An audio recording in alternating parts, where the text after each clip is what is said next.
आता बघूयात या घडीच्या 9 मोठ्या बातम्या। मनसे अध्यक्ष राज ठाकरेंचा 10 आणि 11 ऑगस्टला बीडचा दौरा। विधानसभा निवडणुकीच्या पार्श्वभूमीवर राज ठाकरेंचा 6 मतदारसंघांचा आढावा घेतला जाणार।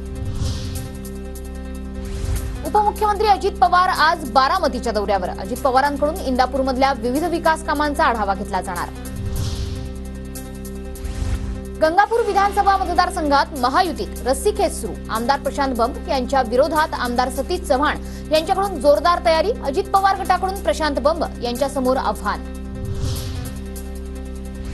लातूरचे खासदार शिवाजीराव काळगे यांच्या अडचणींमध्ये वाढ। जात प्रमाणपत्र आणि जात वैधता प्रमाणपत्र प्रकरणी काळगेंना औरंगाबाद खंडपीठाची नोटीस। सप्टेंबरमध्ये जात प्रमाणपत्र प्रकरणी सुनावणी होणार।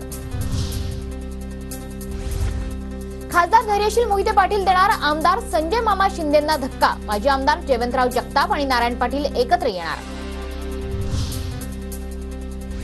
अजित पवार गटाचे शेखर निकम चिपळूण विधानसभा मतदारसंघातून आग्रही। महायुतीमधून मला संधी दिली तर आपला विजय नक्की, शेखर निकम यांचा दावा। इंदापुरात अजित पवारांना धक्का। सोनाई उद्योग समूहाचे प्रमुख प्रवीण मानेंचा यात शरद पवार गटात पक्षप्रवेश। इंदापुरातून उमेदवारी मिळण्याची शक्यता। पोलिसांच्या माहितीनुसार पूजा खेडकर या भारतातच। पूजानं सादर केलेल्या कागदपत्रांबद्दलची माहिती मिळताच पोलीस चौकशीसाठी बोलवणार, सूत्रांची माहिती।